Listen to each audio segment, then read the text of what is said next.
Около 300 сотрудников набирает тепличный комплекс «Сосногорский». О том, какие специальности будут востребованы и какие условия будут созданы, говорили сегодня на ярмарке вакансий в Сыктывкарском отделении службы занятости.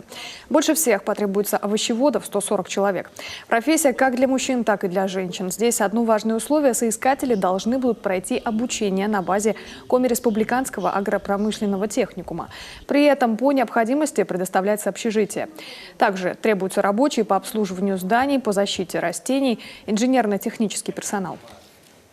Любой человек, имеющий среднее плюс профессиональное образование, имеет возможность пройти переподготовку на профессию овощевод и буквально через 1,5–2 месяца приступить к работе на Сосногорском тепличном комплексе.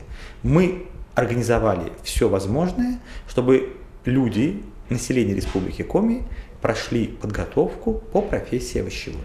Обучение, медицинский осмотр и даже проживание в общежитии во время обучения, если нужно, оплачивается за счет средств республиканского бюджета. Такие ярмарки уже прошли в Ухте, Сосногорске и Нижнем Одессе. Люди откликаются довольно охотно, тем не менее свободные места все еще есть. Часть персонала тепличный комплекс планирует ввести на объект уже в сентябре, остальных в январе будущего года.